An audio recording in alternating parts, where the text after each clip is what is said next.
और आप समझिए ये 1972 में म्यूनिख ओलंपिक हुआ था और वो आदमी 1982 में अर्जेंटीना में ट्रेस हुआ। 10 साल वो छुपा रहा और जब वो अर्जेंटीना में ट्रेस हुआ तो वहां जाकर अर्जेंटीना में उसको मौत के घाट जब उतार दिया तब वो ग्रुप ऑफ डेथ खत्म किया गया। तो 12 पहलवानों के लिए जो देश इस तरह से पीछे पड़ सकता है तो उसका घर में घुस के 100 आदमी मारे हैं। तो ये अब ये इसका जो रिटेलिएशन होगा वो मेरे ख्याल से दुनिया थर्राएगी, दुनिया दहलेगी और इनके तो पुरखे तर जाएंगे, गया हो जाएगी इनके पुरखों की। इन्होंने कर तो दिया है कुकर्म, लेकिन इस कुकर्म का क्या परिणाम इन्होंने जो सोच सोच तो लिया ही होगा कि क्या होगा, लेकिन इनकी कल्पना के बाहर होगा जो कुछ होगा। और संभवतः सवेरे जब हम लोग सोकर उठेंगे तब तक उसका नतीजा मिल चुका होगा। धुआंधार मनीष जी, जैसे आंधी तूफान की तरह बम बरस रहे हैं इस समय फिलिस्तीन के ऊपर। कोई गिनती बताने की स्थिति में नहीं, या अनुमान लगा रहे हैं खैराती कि 300 मर गए, 400 मर गए। हजारों की संख्या में जान लेगा इजराइल। और खुलकर इजराइल का समर्थन करिए, इजराइल का साथ दीजिए। वो हमारा एक तरह से हमारे ऊपर कर्ज है इजराइल का। ये जो सबसे खास बात है कि इजराइल हमारा दोस्त नहीं है, भारत का दोस्त नहीं है, इजराइल का कर्ज है हमारे ऊपर मनीष जी। 1971 शुरू करता हूं समझिए आज से। और हमने हमेशा दगा किया इन कांग्रेसियों के सेकुलरिज्म के चक्कर में। 1971 में मनीष जी जिस फिलिस्तीनी को अपना बाप बनाए रहे कांग्रेसी, वो यासिर अराफात, वो पूरी दुनिया का दौरा कर रहा था और ये जाके कह रहा था कि पाकिस्तान को हथियार दो, पाकिस्तान को पैसा दो और पाकिस्तान सही है, हिंदुस्तान गलत है। नाम ले रहा था बांग्लादेश का। और वो उस यासिर अराफात को कांग्रेसी सरकार गले लगाती रही, इंदिरा गांधी अपना भाई बताती रही। और 1971 की लड़ाई में इजराइल ने, जबकि हमारे उससे कोई संबंध नहीं थे, कांग्रेसी उससे बड़ी दूरी बनाते थे कि मुसलमान नाराज हो जाएगा इसलिए इजराइल को बड़ी दूर रखो। उस इजराइल ने हमको हथियार भी पहुंचाए, हमको इंटेलिजेंस से संबंधित सूचनाएं भी दी और उसने कहा था जो कुछ कहो तुमको हम बॉर्डर पे पहुंचाएंगे।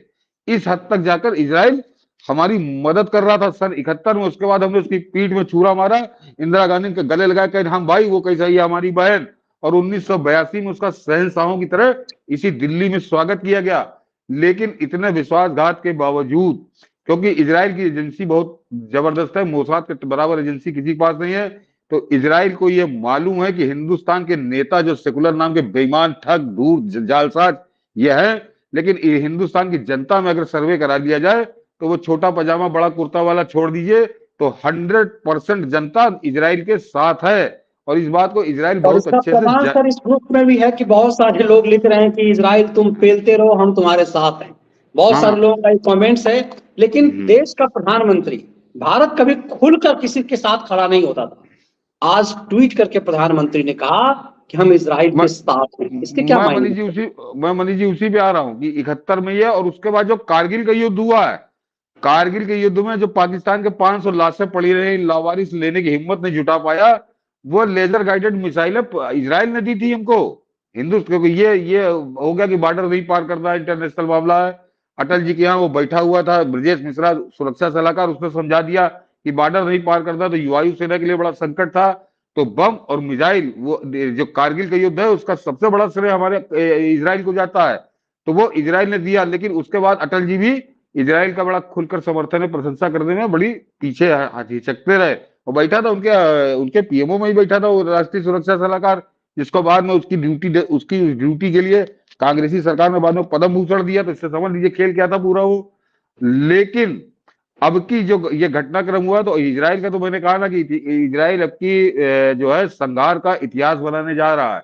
निश्चित रहिए, इसमें कोई उसको रोक नहीं पाएगा और दुनिया की सारी ताकतें उसके साथ आकर खड़ी हो गई। हालांकि सबसे पहले अगर किसी ने कहा कि हम खुलकर आए हैं तो वो नरेंद्र मोदी ने ही कहा। और ये भारत के इतिहास में पहली बार हुआ है पहली बार कि भारत के प्रधानमंत्री ने खुलकर कहा है कि ये आतंकवादी हमला है और इस संकट की घड़ी में हम पूरी दृढ़ता के साथ इजराइल के साथ हैं।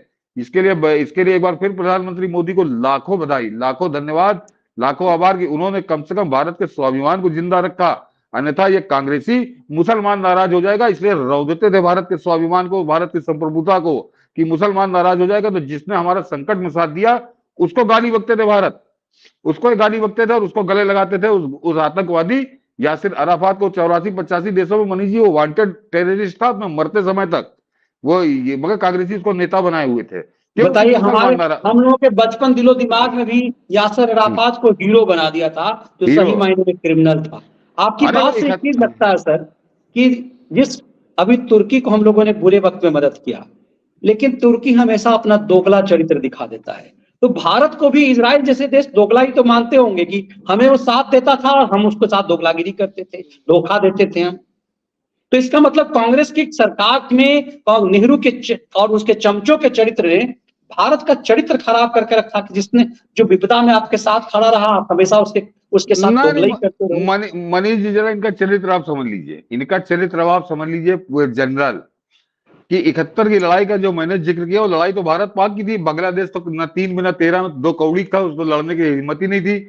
लाखों आदमी की हत्याएं और लाखों आदमी की बलात्कार वहां की पाकिस्तानी आर्मी ने किया था। और ये केवल हम लोग नहीं कहते, ये दुनिया नहीं कहती। ये मनीष जी जो वहां पे हमीदुर रहमान कमीशन बना था, उसने उसमें जब जनरल नियाजी को बुलाया, वो हमीदुर रहमान कमीशन, वहां का पाकिस्तान का चीफ जस्टिस था वो, उसने बुलाया था नियाजी को कि पाकिस्तान 2 टुकड़े क्यों हुआ, इसकी जांच के लिए वो बना था। और उसने हमीदुर रहमान कमीशन में मनीष जी जो नियाजी का बयान है, वो उससे शर्मनाक कुछ हो ही नहीं सकता। कि उसने पूछा कि तुम्हारे ऊपर जो ये तुम्हारे और तुम्हारी सेना पे जो लाखों बलात्कार के आरोप लगे, इसका कारण क्या है? तुम तो सेना तो अनुशासित फौज होती है। तो मनीष जी निया जी ने बड़ी बेशर्मी से जवाब दिया था हमीदुर रहमान कमीशन को कि हम ड्यूटी करेंगे ईस्ट बंगाल में, ईस्ट पाकिस्तान में, और सेक्स करने हम वेस्ट पाकिस्तान आएंगे क्या? ये सोचिए, इस मानसिकता से पाकिस्तान की फौज वहां काम कर रही थी बंगाल में। और मैं इसलिए इसका जिक्र कर रहा हूं कि उसका मानसिकता समझिए जरा। कि वो सारी किताबें, सारे हिस्ट्री वाले कहते हैं कि उस दौरान पाकिस्तान की आर्मी ने लाखों की संख्या में बलात्कार किए और लाखों की संख्या में कत्ल किए।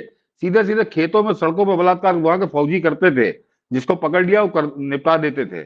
और वो अराफात, अब आप समझिए, वो अराफात जब दुनिया में घूम रहा था तो हिंदुस्तान को तो गरिया ही रहा था। वो दुनिया को ये समझा रहा था कि ये बंगाली बड़े दुष्ट हैं और वहां पे पाकिस्तान की सेना जो कुछ कर रही है बिल्कुल ठीक कर रही है।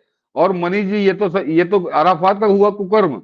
और उसके बाद जब 80 या 82 में उस बांग्लादेश ने यासिर अराफात के सम्मान में एक टिकट जारी किया, डाक टिकट जारी किया, इजराइल से हमेशा के लिए अपने संबंध तोड़ लिया। और आज भी बांग्लादेश के संबंध इजराइल से नहीं है, जिस इजराइल की बदौलत आज बांग्लादेश है। मैंने कहा 71 में अगर उसने हिंदुस्तान का साथ ना दिया होता तो पाकिस्तानी तो इनको रौंद ही रहे थे, इनको बुरी तरह से। लेकिन जो इनका मुक्तिदाता है वो, क्योंकि वो इनके धर्म का नहीं है, वो इनके धर्म का नहीं है, तो इन्होंने इजराइल के ऊपर थूक दिया।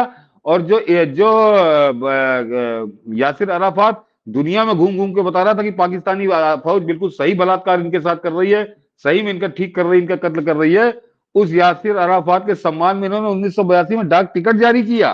तो ये जरा समूल में इनका चरित्र, इनका समझ लीजिए कि इनके साथ आप कुछ भी करिए, इनका घूम फिर के सुई इनकी एक ही जगह टिक जाती है। तो ये किस हद तक, जिसने इनकी माँ, बहनों, बेटियों के साथ बलात्कार किया, उस आदमी के सम्मान में इन्होंने डाक टिकट जारी कर दिया, क्योंकि वो इनके मजहब का था। और जिसने इनकी बचाया, जिसने इनको आजाद कराया, उससे आज भी ये संबंध नहीं रखते हैं।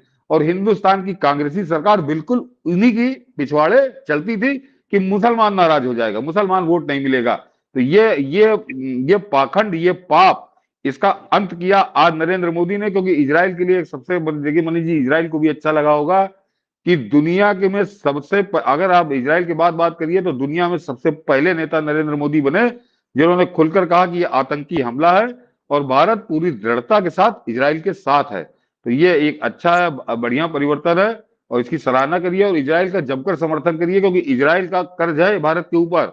और वो केवल, और ये भी समझिए कि हमारे आपके समर्थन की ही वजह से इजराइल भारत का मित्र है, क्योंकि वो जानता है कि जनता भारत की क्या चाहती है। इसीलिए उसने इन कांग्रेसी कुकर्मों पे, कांग्रेसी कारनामों पे ध्यान रखकर अपनी नीति कभी नहीं बनाई। वो भारत से उसका प्रेम है और भारत का वो हमेशा संकट के समय खड़ा होता है। तो इस संकट के समय जमकर उसका समर्थन करिए, जमकर उसकी मदद करिए। बहुत अच्छी बात आपने कही सर, याद दिला दिया। मुझे हमेशा शाहीन साजिश का वो दौर याद आता है जब तेरा मेरा रिश्ता क्या नारा जो है जामिया मिलिया इस्लामिया और अलीगढ़ से लगा था, और ये सो कॉल्ड जर्नलिस्ट जो आरफा खानमों का गैंग है, जो आज नैतिकता और पत्रकारिता की बात करती है, इन सब ने बड़ी चालाकी से कहा था कि हमें हिंदुओं का इस्तेमाल करना है, अभी सही समय हमें इस्तेमाल करना है इन लोगों का। तब समझ में आता है कि आपने कि जिनने इनके लिए जिस बांग्लादेश का वजूद इजराइल के कारण हुआ, उस बांग्लादेश ने उसके साथ क्या किया। और हम बांग्लादेश को क्या कहेंगे सर, हमने क्या किया। मेरे बचपन में जब हम छोटे थे तो मुझे याद है कि यासिर अराफात हमारे लिए हीरो की तरह था, जब राजीव गांधी के साथ मुझे लगता है कि देखा करते थे तो।